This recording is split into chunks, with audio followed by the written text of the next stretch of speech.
I always ask of my students to keep their feet on the ground.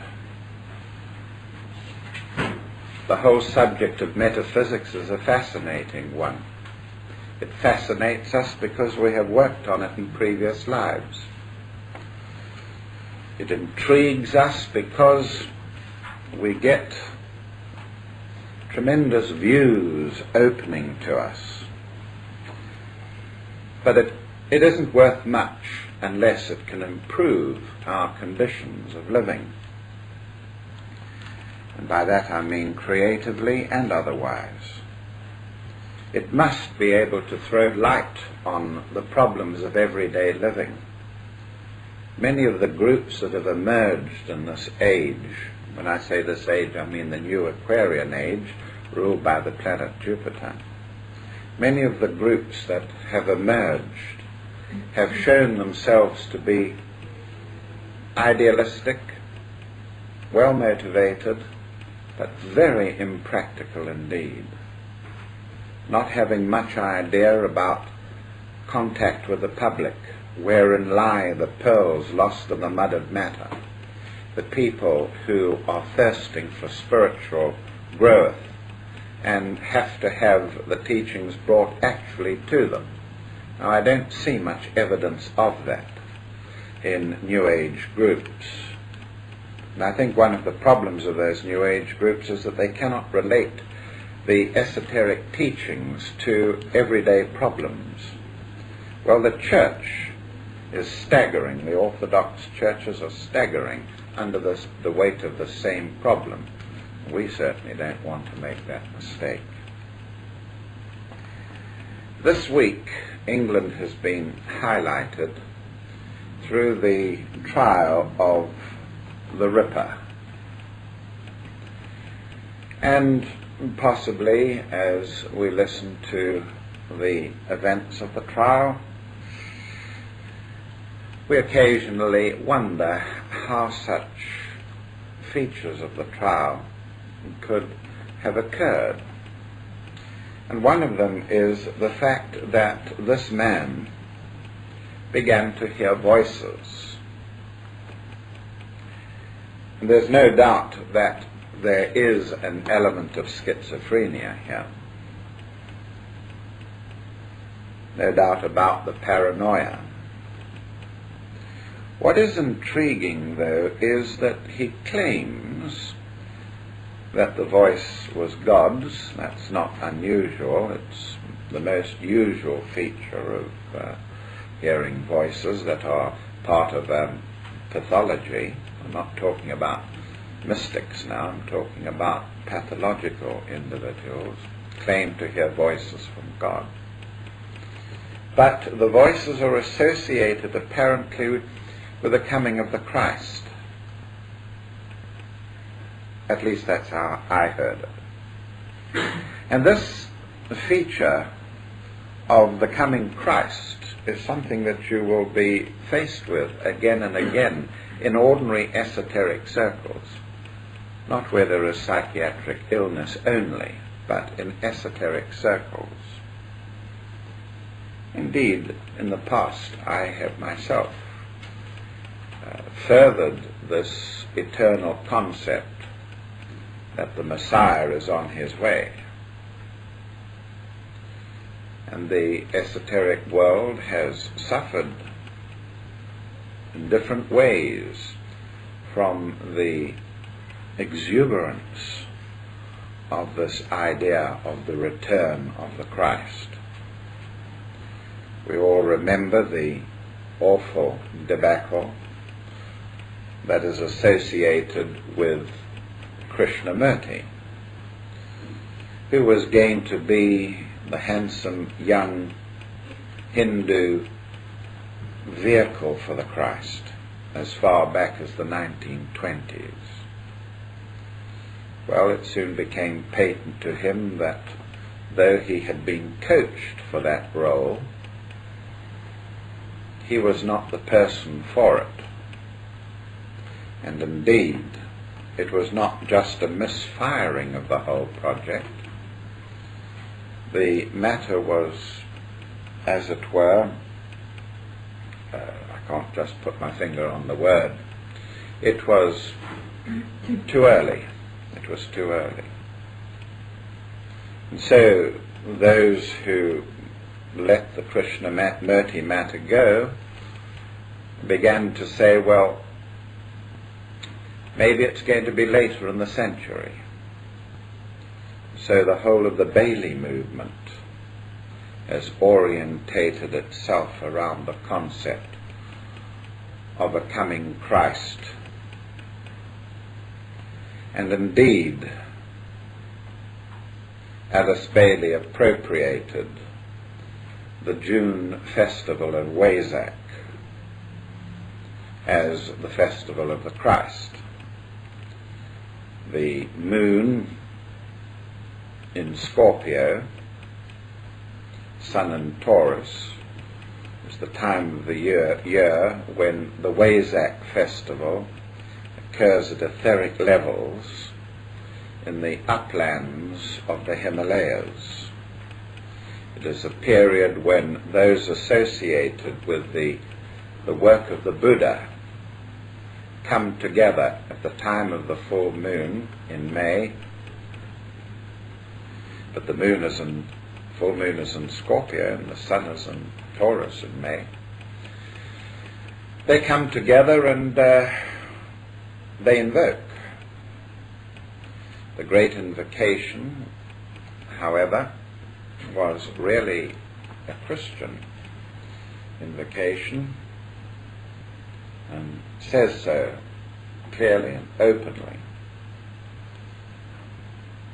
And of course, nobody wants to alienate the Christian element of the esoteric groups by harping continuously on the Buddha. So in a convenient way, the June full moon became the festival of the Christ. Again, I think very presumptuously. I can only speak from the knowledge that I have. And I must say this, that the Christ is always coming. He is always going to be coming. That is a truth. But no man, certainly not yet, has the faintest idea of any particular date or time, at least in this century, of his coming. I can only say there is no indication whatever of such a specific time.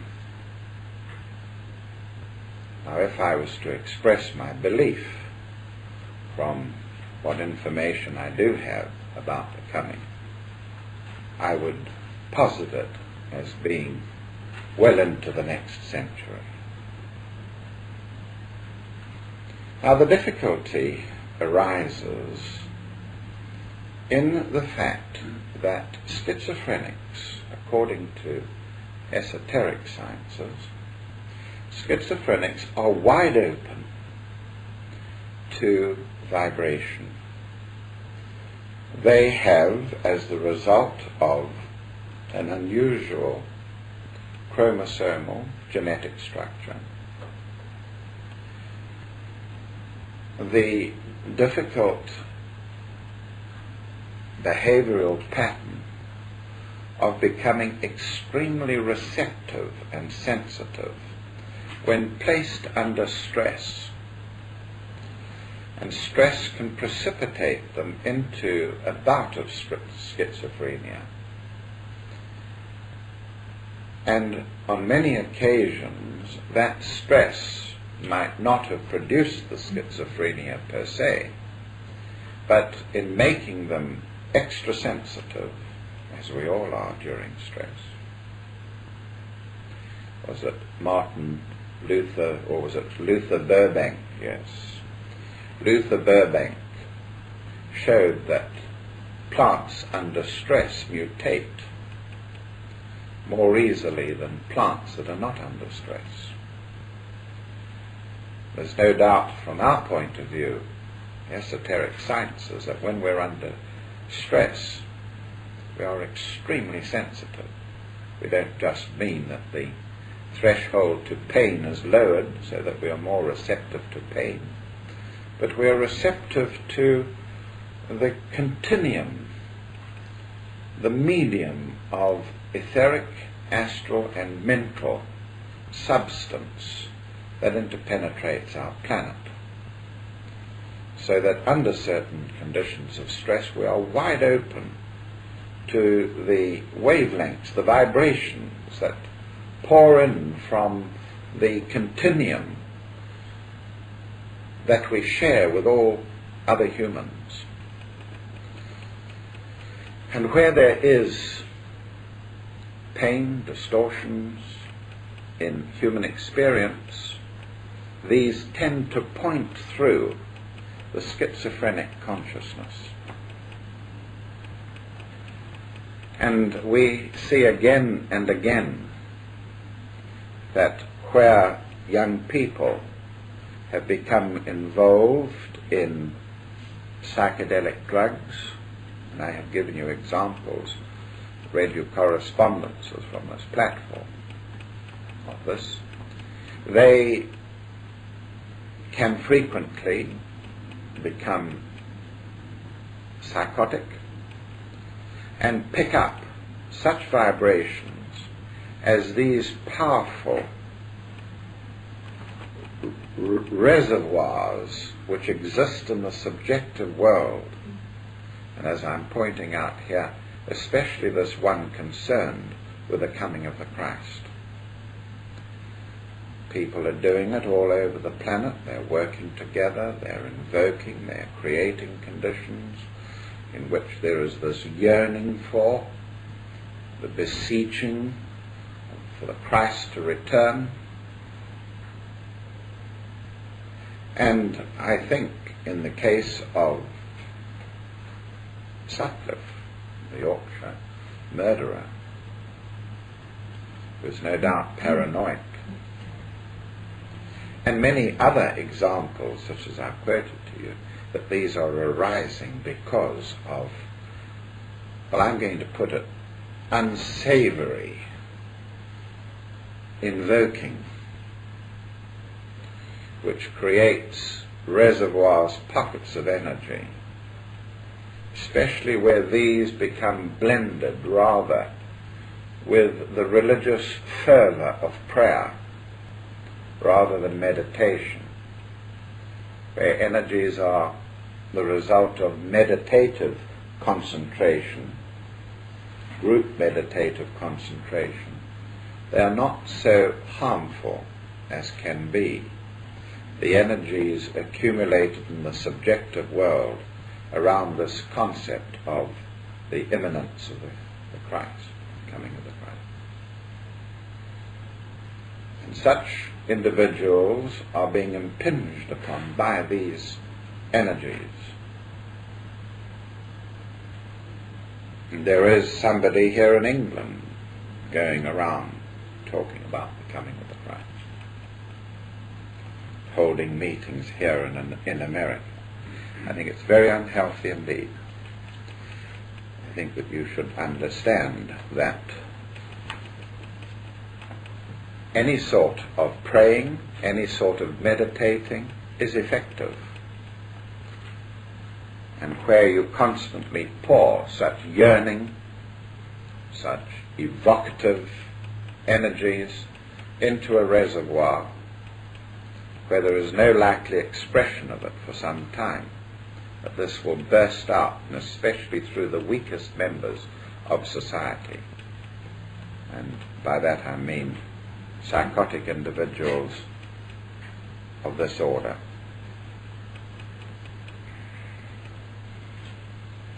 Associated with this is the known fact that we project images of ourselves.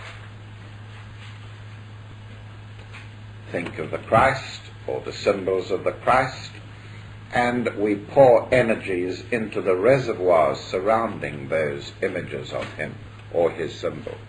That we have talked about in the past, And I have dealt with it very carefully in my book, Meditation, the Theory and Practice. But we all do this with regard to ourselves. And it's a very healthy part of the technique of putting together a personality.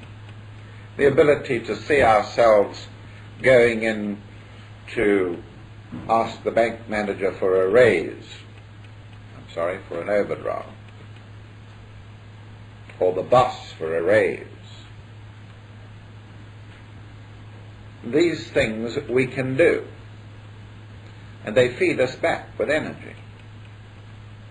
The fact that we can see ourselves going in there and asking for it, at first in trepidation, but seeing ourselves do this several times feeds us back with energy.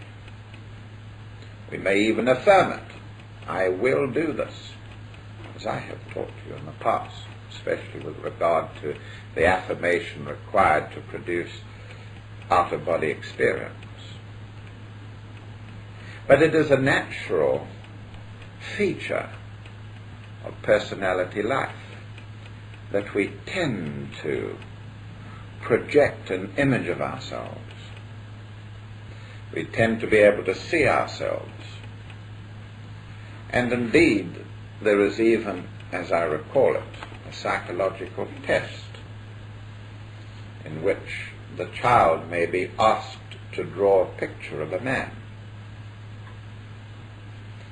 And if there is difficulty being able to construct a human figure so that the human figure has no legs or no arms, then it's a sign that the child is struggling with the matter of putting his personality together, of deriving enough material to shape a personality, especially if the person places the picture of the man or of himself as a tiny object way up in the corner of the page, instead of taking up the central. These are part of psychological tests to indicate whether a child is growing into a normal personality or whether there are hang-ups. Now there is a strange phenomenon that constantly comes to the attention of esoteric people. That is, when there is an amputation of a limb, the loss of a leg or an arm, the person frequently will complain long after the amputation that he has gotten a pain or an irritation in the leg that has been amputated, where the leg was. And of course the medical explanation for it is that the person has laid down a complete homunculus on the surface of the brain, as we all do, and that this homunculus includes both legs, and when we move any part, the homunculus does the moving in terms of the cells laid out as a man on the surface of the brain.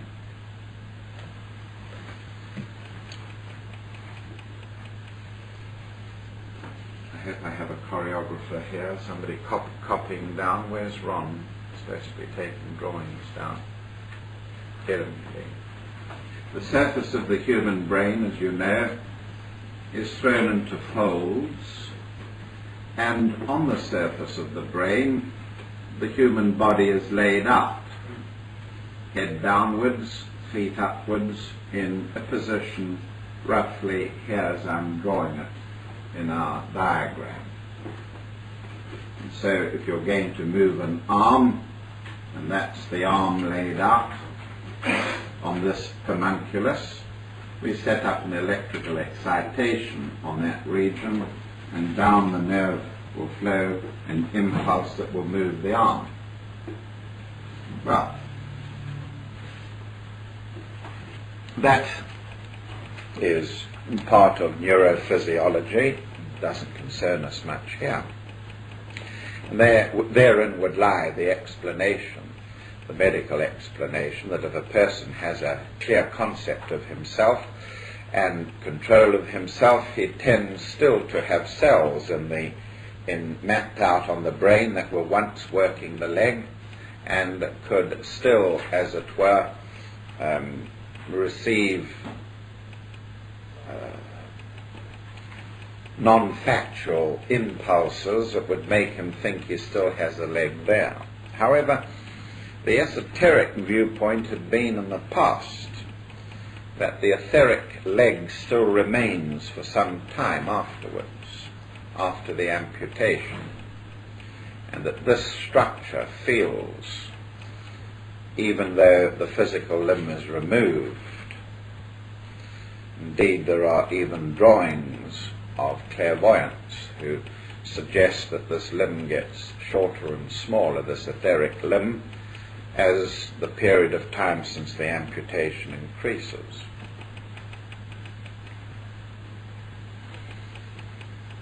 Now, I don't accept that proposition at all, that we feel it in the etheric part of the limb. However, there are those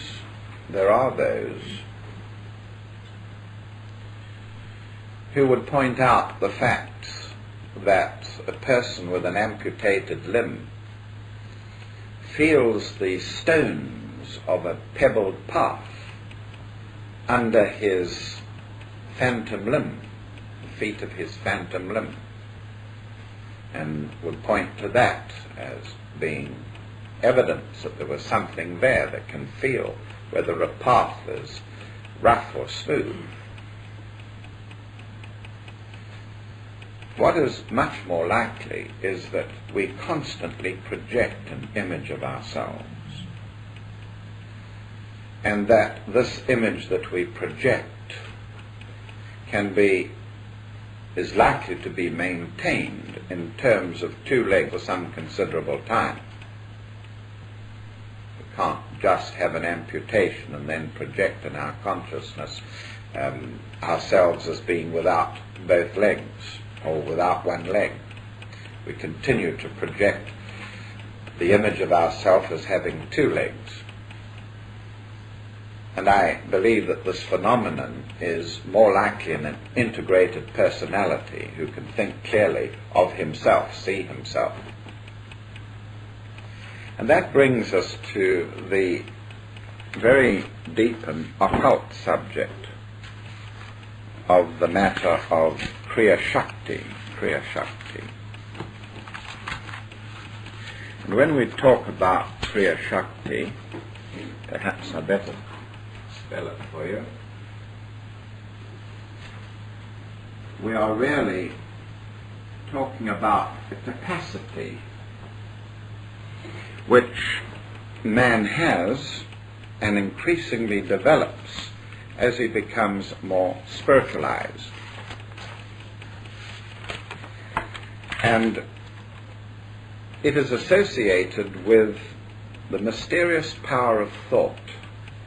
The mysterious power of thought, which enables us as thinkers to produce external and perceptible phenomena resulting from what we think.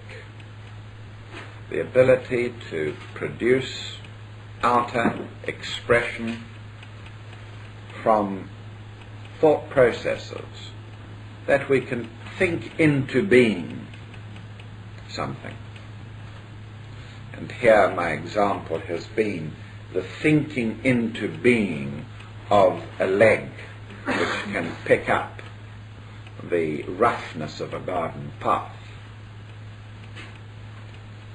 So by Kriashakti we mean the mysterious power of thought which enables the thinker to produce external perceptible phenomena, or if you like, phenomenal results, through the inherent energy within the thought, and the ability of the thinker to concentrate on it deeply, to be able to think of something and to concentrate on it so powerfully that it sets in motion by the energy or the force of Kriashakti, the ability to produce itself in phenomena, in phenomenal results. Now, of course, we're really talking about the process of magic once more. The process of magic.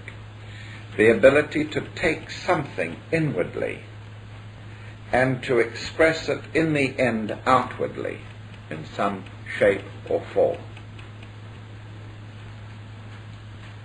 The suggestion here is that an idea will materialize if we concentrate on it sufficiently. Or as Jung says, or as has been said elsewhere, there is nothing but thinking makes it so. There is nothing but thinking makes it so. Now, it is through this extraordinary capacity of Kriashakti that many of the earliest phenomena on the earth were produced. In fact, the birth of life on the planet. There are many unexpected ways in which this power of thought can be driven by Kriashakti into phenomenal results.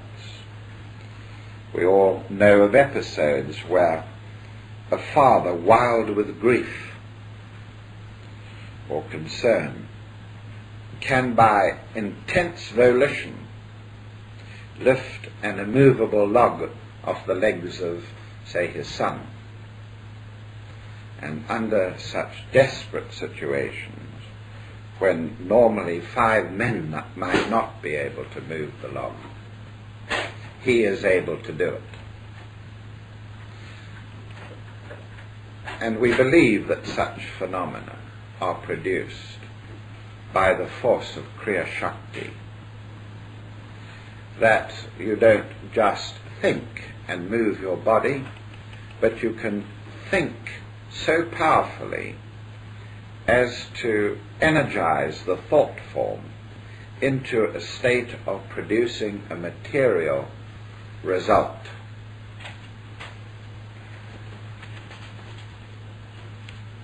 It's a very obscure subject. If you study the Bailey teachings, the teachings of the secret doctrine, you'll find very little on it. Now, certain individuals, like highly developed yogis, do create by Kriashakti. I might say that I use Kriashakti all the time. The clue to it has been given me from the Namanikaya, who is Plato. But I remember years and years ago arriving in England and having an introduction to a very well-known esoteric person and asking him, well, how would you go about setting about establishing a new teaching in England, an interest in it and so on. He said to me, well, you've not only got to fashion your teaching, but you've got to go out and you have to create the written work, you have to print it and publish it, and then you have to go out and you must create an interest in it. Now, we think of that as being perhaps commercial. But then, of course, many of the great commercial ventures, the whole facade, perhaps, of the American structure, has had underlying blueprints, has been projected into being, probably through this idea, this concept of Kriashakti, one of the planetary forces that enable us to be effective. Now, mankind has this capacity to a minor extent. We have the power of Kriashakti to a minor extent because we have a mental body. But as we all know, the mental body is not fully developed.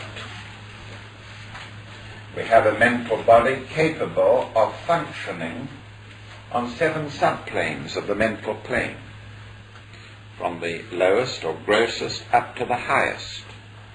But we know that the average person is capable of functioning only on the 4 lower subplanes of the mental. We know that through the mechanism of meditation, through learning to concentrate, through learning to do the Cleargate method and so on, we can also establish ourselves in the 3 higher subplanes of the mental plane. We call these planes the planes of higher manas. First of all, they have to be within our own psyche. Within our own psyche, they have to be cleared.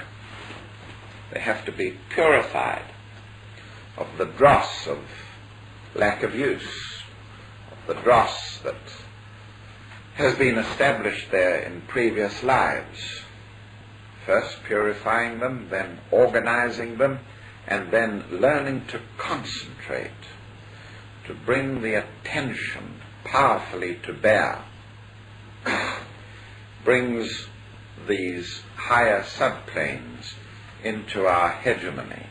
And the important fact is that they constitute the spiritual frontier, the frontier between personality life and the spiritual life. Once we can cross that frontier by learning to think abstractly and then to focus the attention on what it is thought of, then we learn to manipulate the force of Kriashakti. We then start to become effective. Now, very few of mankind have this ability. We know that somehow or the other it is tied up with ray qualities. The person who has the most difficulty in drawing on the force of Kriashakti, which tends to favor will rays, the rays of 1, 3, 5, and 7. Many individuals who have the line of 2, 4, 6 in their rays have great difficulty materializing their dearest hopes and wishes, in bringing into phenomenal shape the ideas and ideals that they are able to create so well inwardly. And it is through Kriashakti that this is possible, and it expresses itself, tends to express itself more happily through Atma and the physical body, brain, and will rays. But Kriashakti is one of the 7 pathways that we may take after we leave the planet, when we have achieved the 5th initiation. There are 7 pathways that we take into the state that lies beyond nirvana. Other evolutions which we can only hazard guesses at, apart from what we're told in ancient wisdom. In the past I have mentioned that one of these pathways that we may take after we have become a master of the wisdom and ascended into the 5th kingdom, we may, as an ascended master, choose to return to the earth, to join the hierarchy of masters here who implement the divine plan on earth. We may join them and shoulder some of the divine plan. Or we have, as an alternative, 6 other paths that we can take after we have come out of the 4th kingdom. After we have come out of the 4th kingdom and entered the 5th, there is a choice of paths. That's what we're talking about here. One of them is to return to the 4th kingdom. The others that I have mentioned in the past have been to take, for instance, the path of the planetary logos, to prepare yourselves for an evolution in which you take on the form of a planet, in which you will ensoul a planet, just as your soul ensouls this personality today. It can grow in majesty and in truth, beauty and goodness to such an extent as to ensoul a planet in the eons that lie ahead. I'm going to quote now from Man, Whence, How and Whither, the book by C.W. Leadbeater, which everybody should get sooner or later for their reference shelves. And in it, it uses some terms which we associated with various degrees of initiation. The 5th initiation takes us into the expression of a master. We become an adept. But beyond the 5th initiation are higher initiations. The dhyanis, the Dhyan Chohans, who are 6th and 7th initiates.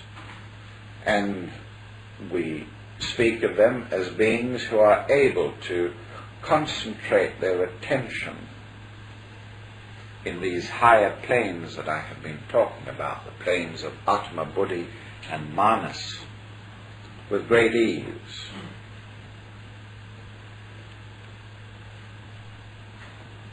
There are the Namanikayas, who have traveled so far in unfoldment that they literally become the agents of the planetary logos.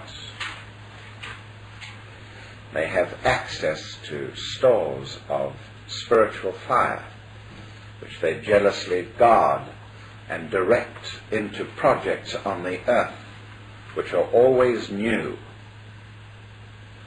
and especially New Age. Leadbeater.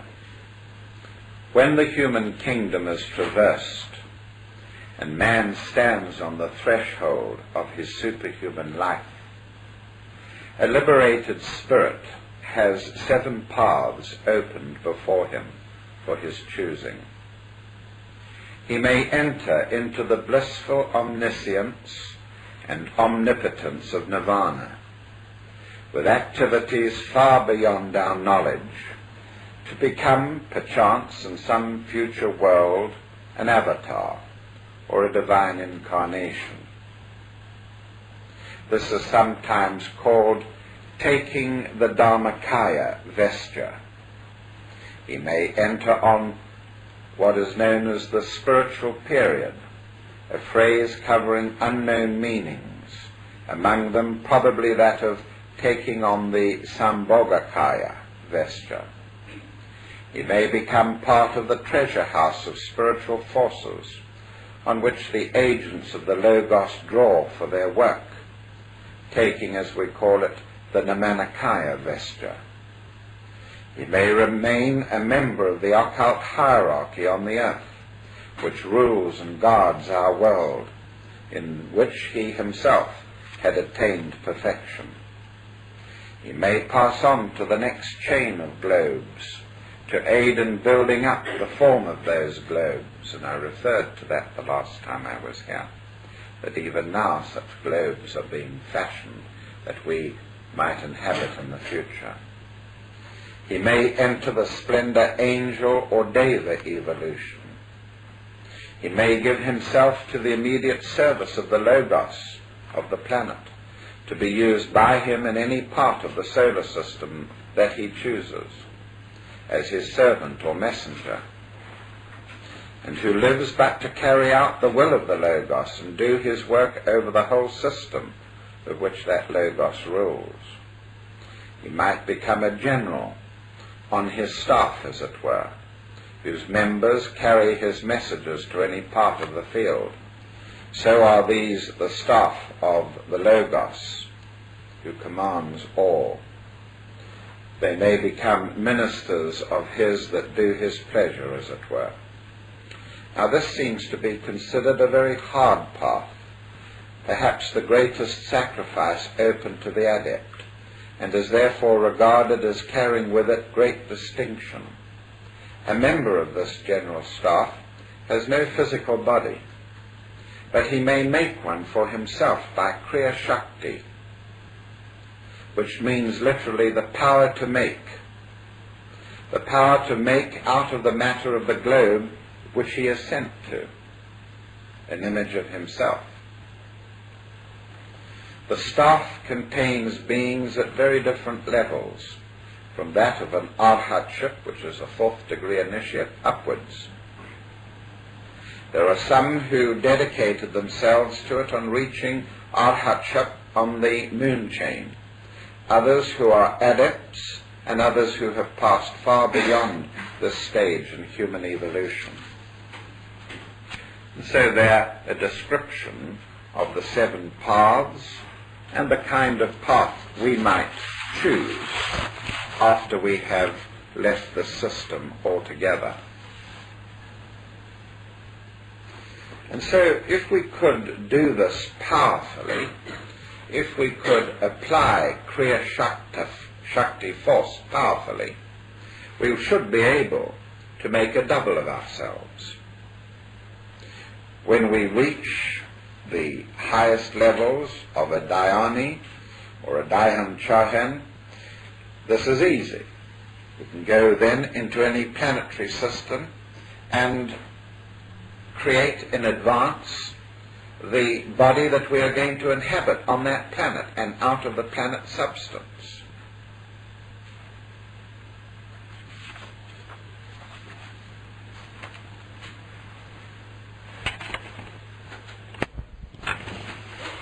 The drawing that we are concerned with now, and which should accompany this lecture, shows the sun above and a material man below, and all stages of ethereality between the two. So it can be used as a symbol to express many qualities of life and consciousness and form on our planet. It represents the way in which man actually formed.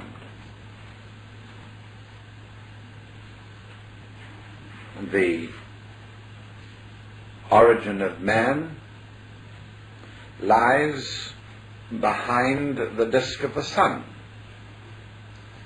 Behind the disk of the sun there is a structure which houses the main principles of every master that the solar system has ever produced from its many planetary systems. Now, when you concentrate perhaps 10,000 million adepts in one place, it suggests a tremendous collective capacity. And if these have the ability to focus their attention, then all sorts of creative possibilities emerge.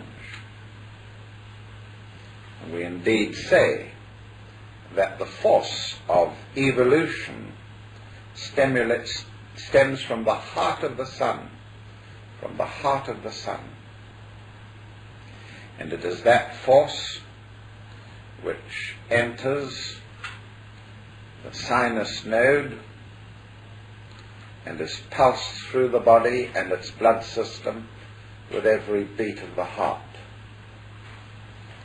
That same force is the vehicle which the rays, the 7 rays, express themselves through, which guide evolution of form towards perfection. And when it cannot meet a degree of perfection, destroys it. When it can, maintains it. And when it can change it to something more perfect, then it will act as a creator. The very earliest races on the planet were created by Kriashakti, in which high individuals, such as the orders that I've spoken to you of, were able to create doubles of themselves, who were able to descend through the various planes suggested in the picture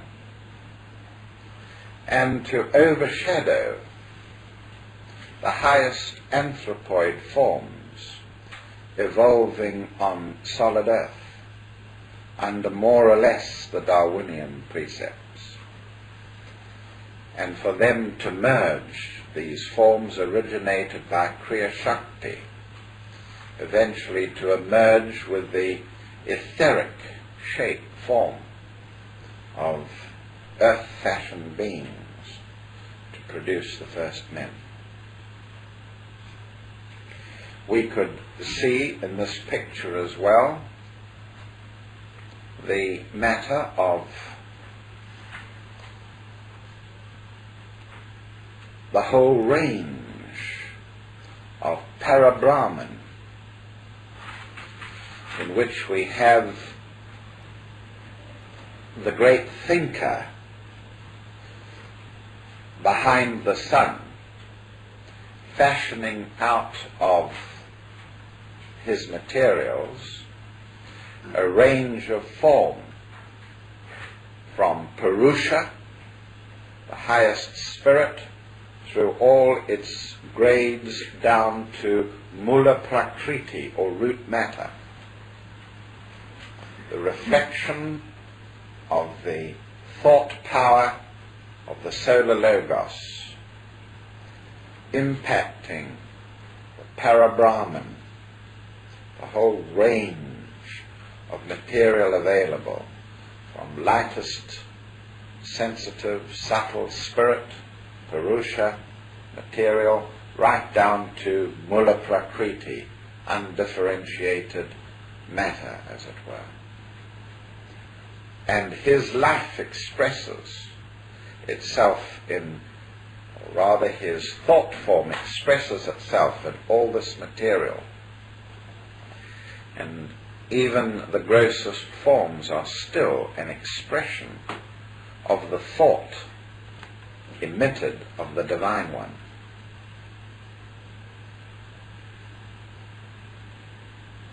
And of course we could apply this drawing to what we have been saying today.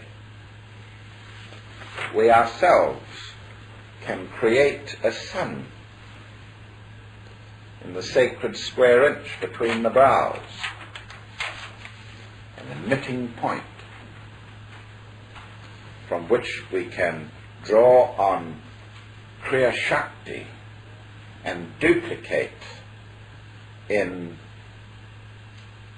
material substance what we are actually fashioning here, make duplicates of it,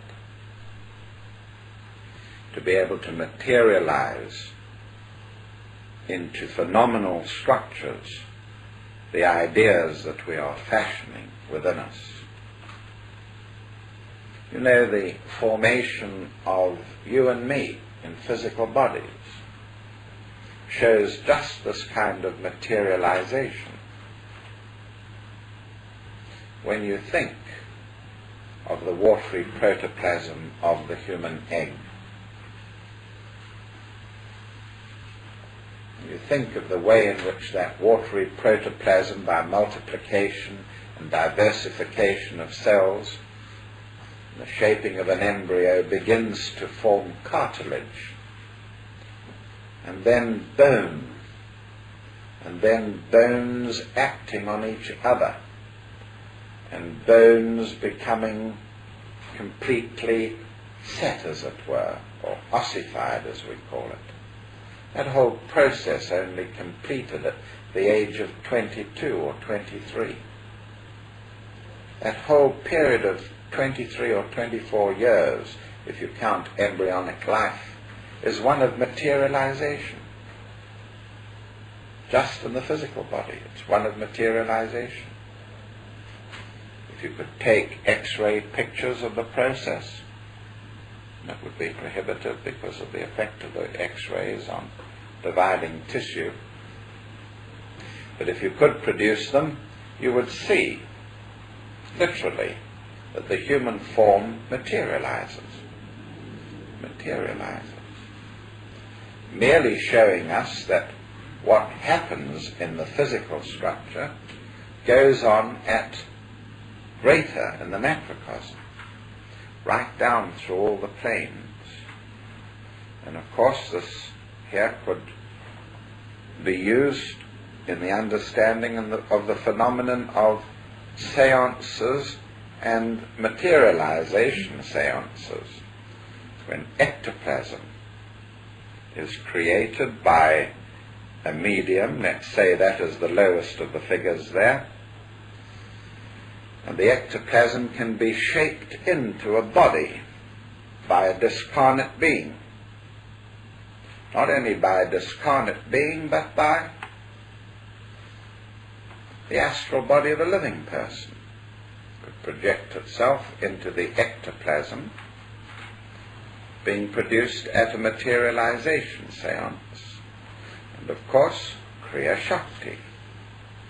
The master could quite easily, through his ability to manifest dharana, sustained concentration, he could project a form, any form he chooses, directly down into a seance room, or anywhere where ectoplasm is being produced, and create any shape he wishes, which could be seen, touched, palpated by those present in the seance room.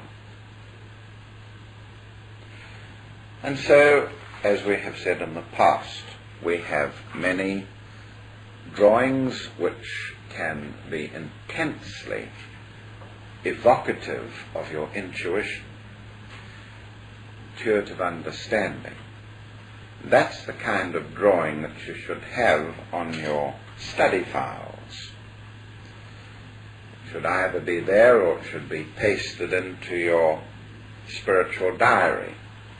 You should always see how this is being done, how it can be applied in the studying that you're doing.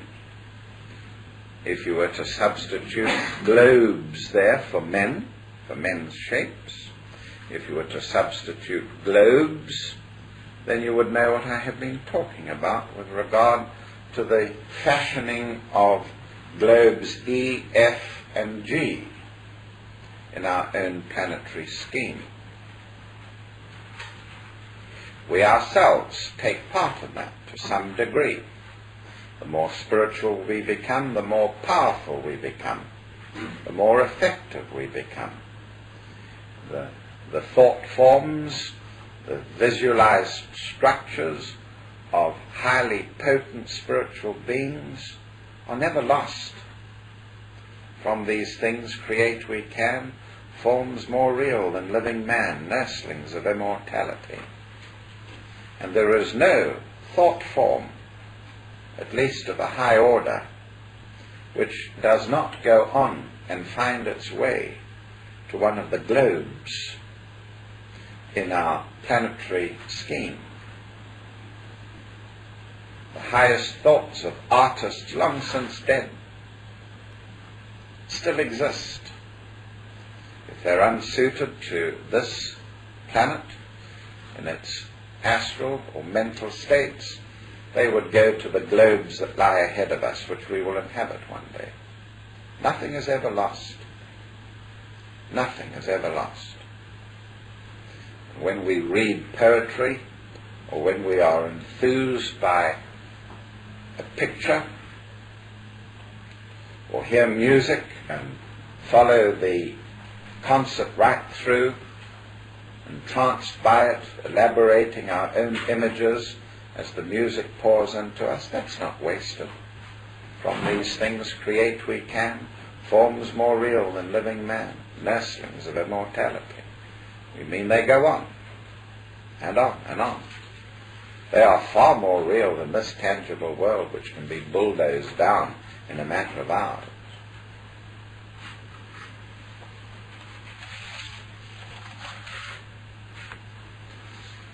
Are there any questions on the subject? It's a new subject to you, but one that had to come out sooner or later. It does suggest more to you about the importance of meditation, the importance of trying to check the elaboration of forms by the lower mental body. That's how you purify the mental equipment, is to discipline, to hold in check the constant flow of image making. Sometimes that image making may run riot in what we call imagination, when the senses are rampant. We hear something which terrifies us and creates all sorts of images over which we have no control. That is not the kind of mind that abstract thought can be conducted in. Higher manas cannot operate in such a mind. And so we have constantly and carefully to check and to discipline these thoughts. When you begin to put yourself under an ashram or a master of the wisdom, your thoughts become the fringes of his consciousness. He is trying to move into you. And if those thoughts are rampant, then the bastions of your mind are too powerful for the higher self, who is the master, to enter.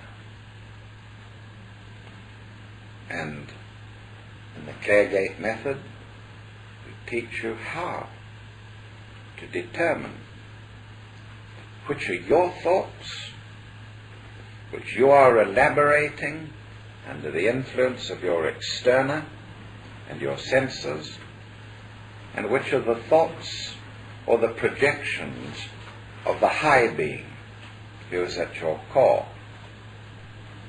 Now, if you look at this picture again, you will know that we could lump the middle group of figures together here and say that rather than being human in form, they are shaped something like a lotus.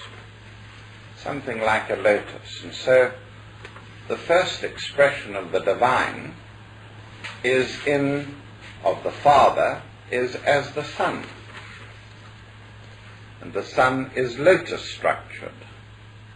3 tiers of petals. The place where Atma, Buddhi and Manas grows.